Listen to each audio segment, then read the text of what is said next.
Женщинам запрещено выходить на ринг сумо, даже сегодня. В Японии считается, что женщина оскверняет дахё, священную арену сумо.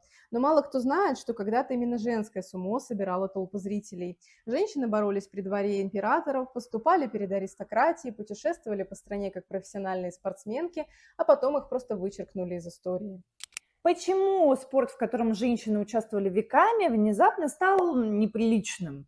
Кто превратил сумо из общей традиции в исключительно мужскую территорию? И правда ли, что запрет женщинам выступать на арене сумо – это древняя японская традиция? Сегодня мы поговорим о той стороне истории Японии, о которой редко рассказывают даже сами японцы, о женском сумо. От древних императорских дворцов до современных чемпионатов мира.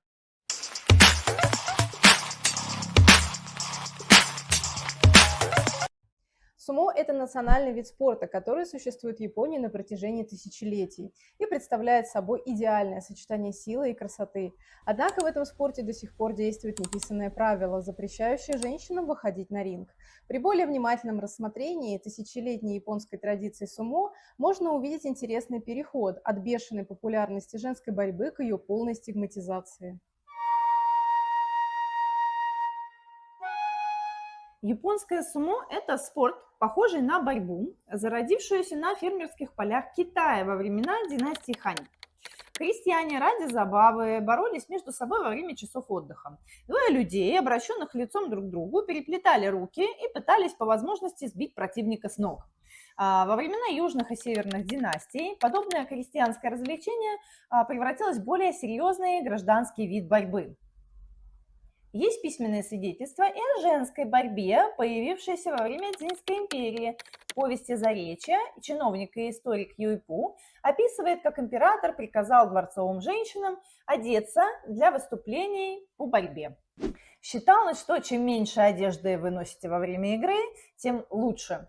Позже она вообще практически игнорировалась. Использовались только тонкие полоски ткани, чтобы на время скрыть стыд. Однако и они неизбежно срывались во время яростного поединка. Помимо, конечно, схватки за первенство, женская борьба в Древнем Китае признавалась визуально красивым зрелищем. В средневековых китайских источниках встречается и такая история. Во время празднования Нового года в столице империи Северный Сун император Жэньцзун прибыл ко двору с приближенными и красавицами. И туда же прибыли Сай Гуаньцо и Хэй Сидзё. Две сестры пошли в бой без рубашек, их схватка была просто потрясающей. Они проворно двигались и поворачивались, чем вызвали взрыв аплодисментов. Но на следующий день Жень Цзун увидел письмо конфуцианского старца Сыма Гуан, который обвинил императора в легкомыслии. Строго запретите встречи, пусть женщинам отныне не будет разрешено собираться в толпы на рынке для игры. И в конце письма он настоятельно призвал запретить женскую борьбу. И хотя Жень Цзун не издал указ о запрете, он больше не осмеливался наблюдать за женской борьбой на площади.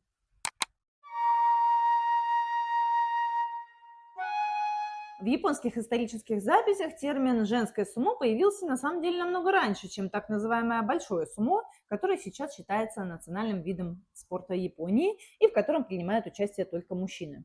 Первые упоминания о женской борьбе были найдены в исторической книге Нихон Шёки, созданной в Японии в 720 году нашей эры, это период Нара. Согласно записям, когда император Юряку зашел на трон, он приказал дворцовым женщинам снять с себя одежду, снять юбки и заняться борьбой сумо.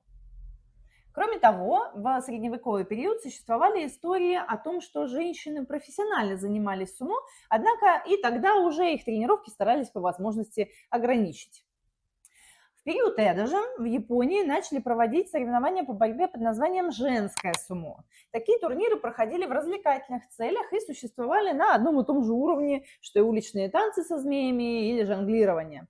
Однако для некоторых женщин подобные выступления на арене являлись единственным средством к существованию, и поэтому они относились к ним серьезно. Говорят, что женщины-борцы, выступавшие в тот период, не были красивыми, поэтому этот вид спорта совершенно не привлекал мужчин, которые были основными потребителями подобных зрелищ. Только после того, как женщины начали сражаться со слепыми сумоистами-мужчинами, зрители приобрели интерес к этим схваткам, которые являлись больше комичной игрой, нежели реальным соревнованием. Однако такой вид шоу стал чрезвычайно популярен среди горожан. В то время в Японии преобладала культура обнаженного тела, и поэтому женщины выступали в одной набедренной повязке, даже во время поединка друг с другом, что вполне соответствовало культурным традициям того времени. Кроме того, в период Эдо женская борьба сумо часто проводилась в гареме Уоку и на женских половинах замков.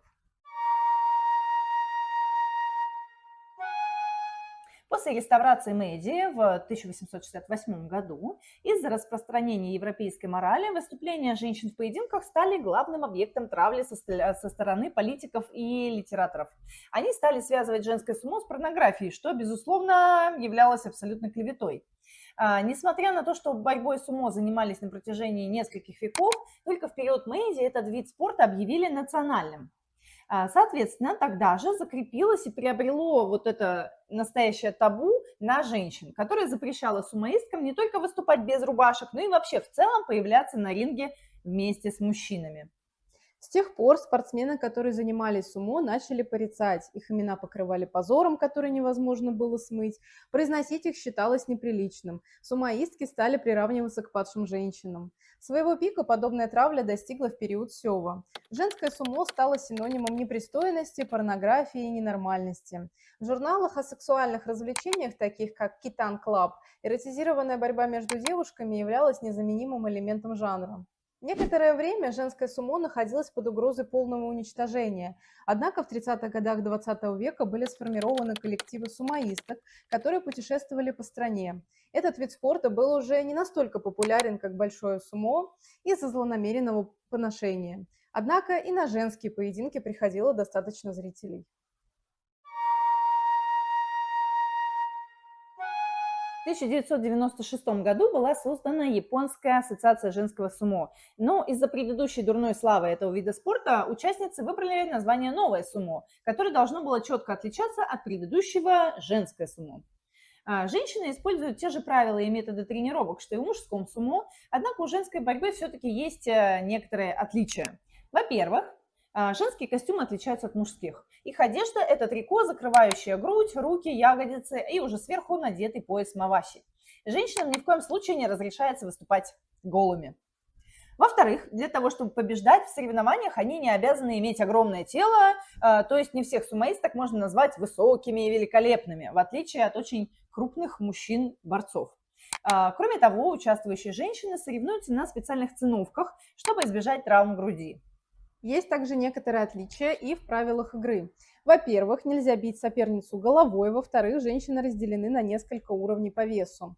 С тех пор, как в Японии в 1996 году снова начались соревнования по женскому сумо, подобные клубы были созданы в 17 странах по всему миру, а первый чемпионат мира среди женщин прошел в префектуре Аомори в 1999 году. Женская борьба сумо также востребована и в Европе. В 1992 году была официально учреждена Международная федерация сумо. В настоящее время там насчитывается 84 ассоциации членов. Федерация продвигает борьбу сумо во всем мире через ежегодные чемпионаты мира и оплачивает зарубежным игрокам тренировки в Японии.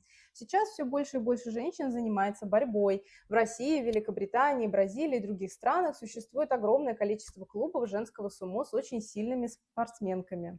В последние годы в связи с частыми просьбами со стороны Японии на включение сумо в список Олимпийских игр все больше и больше женщин начали участвовать в соревнованиях по сумо. Однако в настоящее время количество женщин-борцов в Японии все еще очень мало, а соотношение мужчин и женщин, занимающихся этим видом спорта, составляет около 300 к 1. Однако многие люди с оптимизмом смотрят на то, что запрет на участие женщин в профессиональных матчах сумо в конечном итоге будет отменен. Как вы думаете, должен ли японский мир профессионального сумо открыть ринг для женщин? И знали ли вы вообще, что женское сумо существовало в Японии на протяжении сотни лет? Обязательно напишите нам свое мнение в комментариях. И если вам интересны темы женской истории Азии, японской культуры и скрытых страниц истории, подписывайтесь на наш канал. Да, Спасибо, что посмотрели это видео, и до встречи! Большое спасибо, до встречи!